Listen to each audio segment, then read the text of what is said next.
Assalamualaikum warahmatullahi wabarakatuh.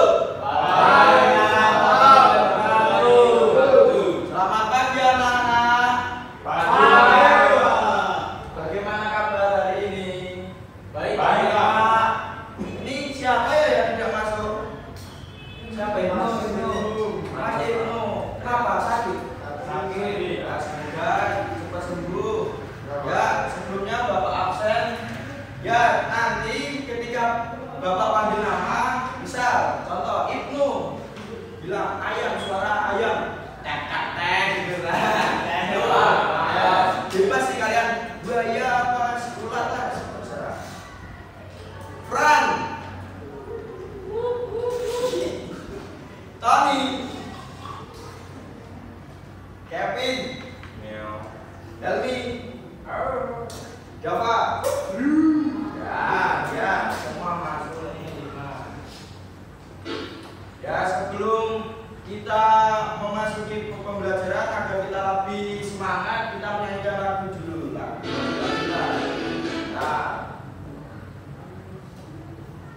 kita berdoa aja dulu. Ya, baik anak-anak, sebelum memulai pembelajaran pada pagi hari ini, sebaiknya kita berdoa terlebih dahulu. Siapa yang mau memimpin? Yuk Mas Fran, silakan.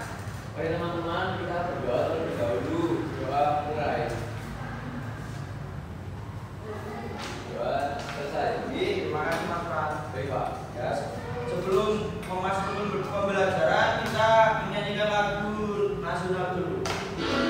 Nah, semua berdiri yuk. Lebih semangat, lebih pulang. Yuk. Maju tak gentar.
Struktur cerita legenda, unsur intrinsik cerita legenda, ciri-ciri legenda, dan terakhir tujuan penulisan legenda. Siapa di sini yang suka membaca legenda? Mas Fran, suka membaca. Apa sih yang kalian ketahui mengenai legenda? Ada yang tahu nggak? Cerita. Ya. Jadi pengertian legenda, cerita tradisional yang seringkali mengandung unsur-unsur yang fantastis atau mitologis, biasanya berkaitan dengan tokoh atau peristiwa sejarah. Itu menurut beberapa ahli. Yang pertama, Benton tahun 1993. Legenda adalah cerita yang berhubungan dengan tokoh atau peristiwa nyata dalam sejarah. Selanjutnya, menurut ETU 1988. Legenda adalah karya sastra lisan yang berkembang dalam masyarakat dan biasanya berkaitan dengan tempat atau tokoh tertentu. Selanjutnya, struktur legenda. Siapa yang mau membantu Bapak membacakan? Yuk, siapa? Mas Jawa, yuk, Mas Jawa. Struktur legenda. Pengenalan. Sebagai pengenalan latar belakang cerita seperti tempat dan waktu. Serta tokoh yang dibahas. Dua permasalahan konflik. Di sini masalah atau konflik pertama mulai muncul. Ini bisa berupa tantangan dan dibagi pertama atau dibagi ketiga. Ketiga, perkembangan atau bagian ini menggambarkan kecelakaan atau usaha contoh utama untuk mengatasi masalah. Biasanya ada tindakan yang dilakukan untuk menghadapi konflik. 4. Penyelesaian. Di sini konflik mulai menemukan solusi. Kalau utama mungkin berhasil atau gagal dan konsekuensinya biasanya akan menjadi bagian penting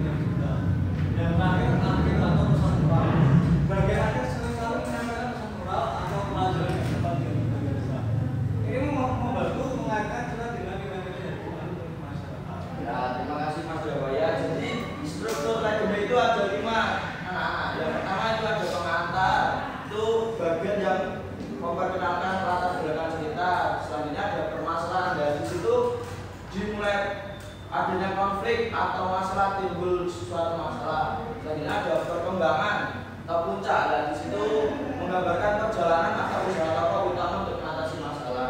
Selanjutnya penyelesaian.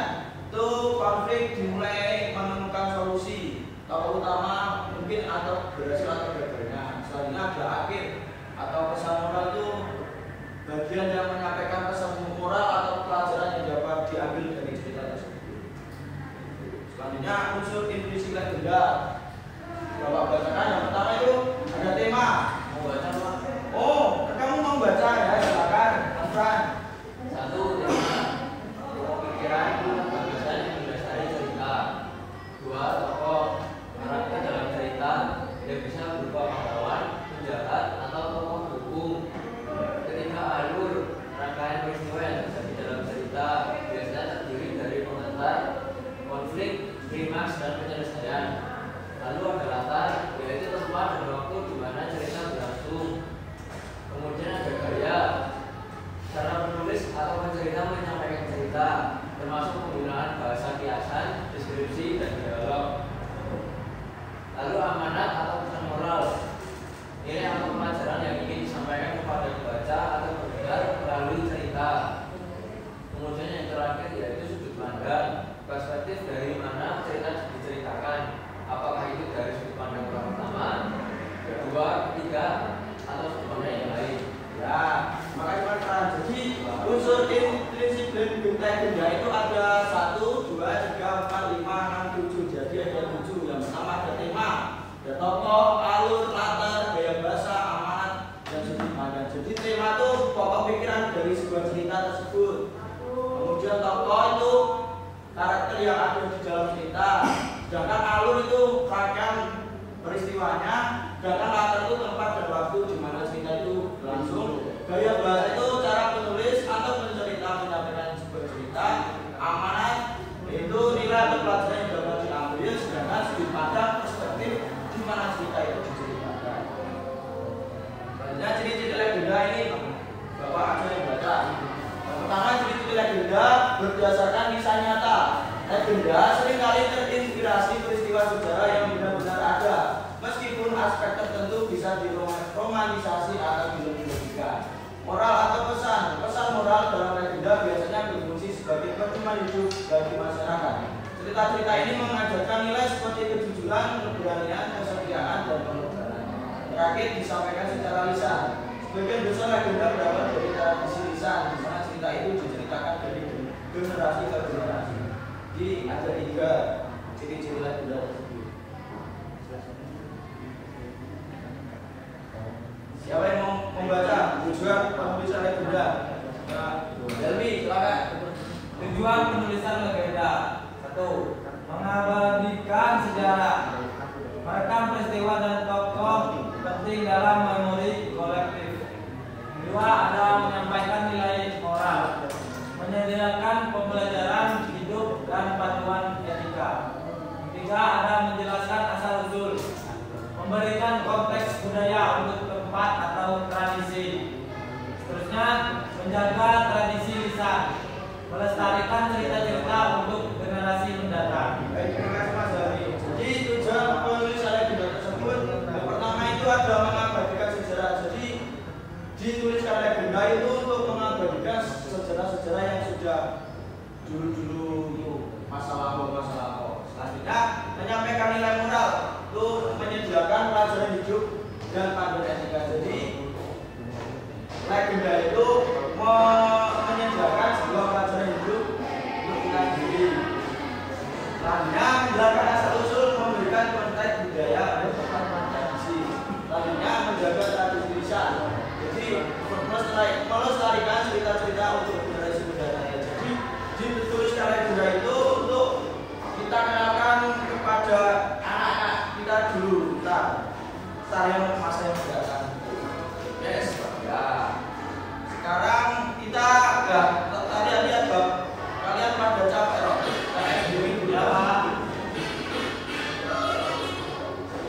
Ya, kita berdiri dulu. Kita es breaking. Sama breaking. Yuk berdiri. Lebih semangat lagi. Yuk.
sini ada 5 orang. Nah, jadi ada yang 2 kelompok, ada 2 orang, ada yang 3 orang. Jadi per kelompok ada yang 2 dan 3.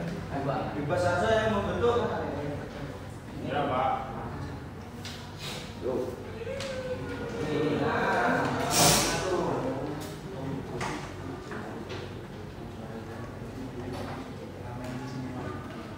gimana, ada yang kesulitan nggak? Masih membaca ceritanya Pak. Nah, ntar Bapak bacakan langkah-langkahnya. Nah, di situ kan Bapak tuliskan contoh legenda Malin Kundang kan. Nah, kalian baca dulu dengan teliti pelan-pelan. Nah, habis itu pertanyaannya di belakang. Nah, Pak, berarti ini dibaca dulu ceritanya Pak. ya, Legendanya. dibaca sama kelompoknya aja nggak boleh kan?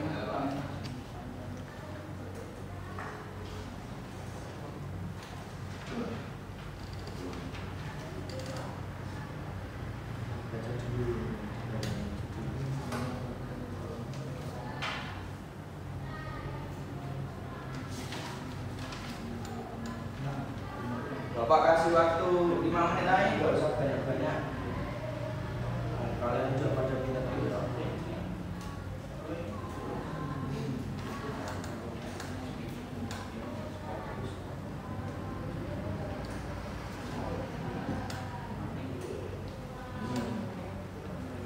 Ini pertanyaannya kan dijawab di sini. Ya, baik, Pak. Ini gimana kelompok 1? Aman nggak? Aman.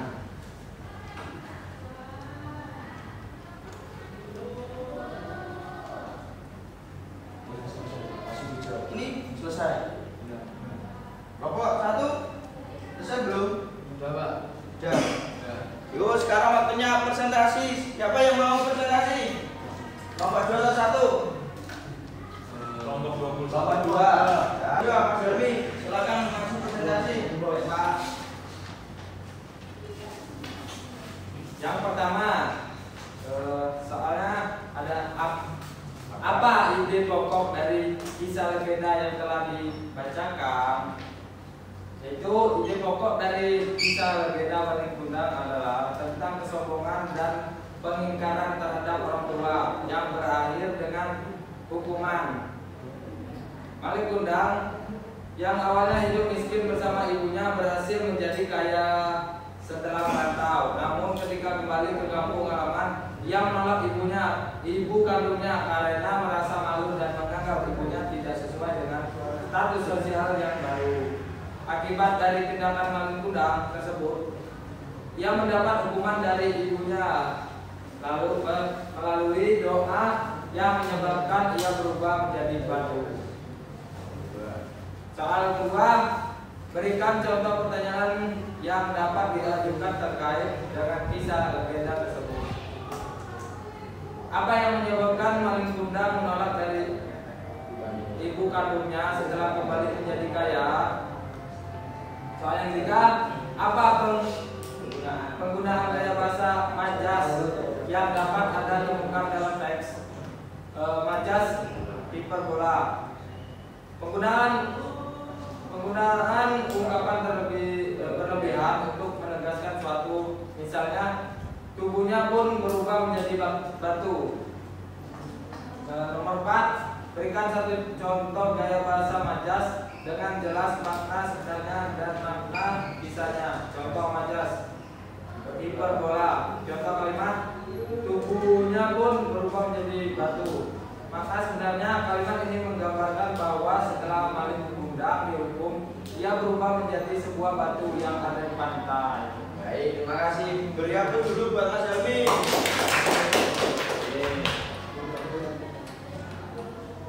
Sebelumnya Bapak akan memberikan soal evaluasi, jadi dikerjakan di sini individu ya ini. Siap, siap. Waktunya 3 menit.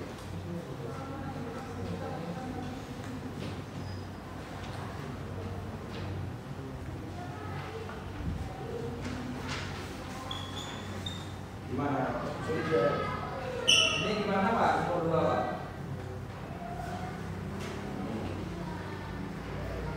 Dan ciri-ciri legenda. Makasih Pak. Yuk, waktu habis. Sudah selesai, Pak. Sudah selesai kan?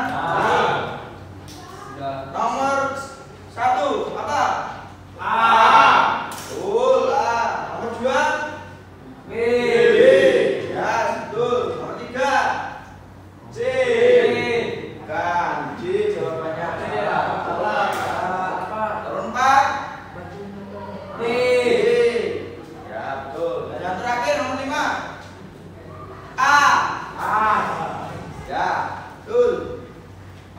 Nah, selanjutnya apa sih yang kalian pelajari pada hari ini? Belajar tentang Legenda. Ya. Apa kalian sudah paham? Sudah. Sudah Pak. Alhamdulillah. Jadi kesimpulannya, legenda merupakan bentuk cerita tradisional yang berakar pada peristiwa atau tokoh sejarah. Ciri-ciri legenda mencakup dasar sejarah, unsur moral, penyampaian lisan, dan penggambaran budaya. Struktur legenda umumnya terdiri dari pengantar, permasalahan, perkembangan, penyelesaian. Tujuan penulisan legenda meliputi mengabadikan sejarah, menyampaikan nilai moral, menjelaskan asal-usul. Sebenarnya, secara keseluruhan legenda berfungsi sebagai alat penting dalam pelestarian budaya, pengembangan nilai-nilai sosial, dan pembentukan identitas komunitas, sekaligus menawarkan hiburan dan pelajaran bagi masyarakat. Bagaimana perasaan kalian hari ini? Apakah senang atau sedih setelah mempelajari legenda? Senang. Alhamdulillah. Ya, jadi untuk menutup kegiatan pada pagi hari ini, siapa yang mau memimpin berdoa? Siapa? Oke, Mas Darwi, silakan. Marilah kita duduk dengan berdoa, Pak. Doa saya. Amin. Baik, terima kasih Mas Darwi. Oke, di sini Bapak mohon maaf jika ada salah kata dari Bapak. Nanti pulangnya hati-hati ya, langsung ke rumahnya, nggak usah main-main. Baik, Bapak tutup. Wassalamualaikum warahmatullahi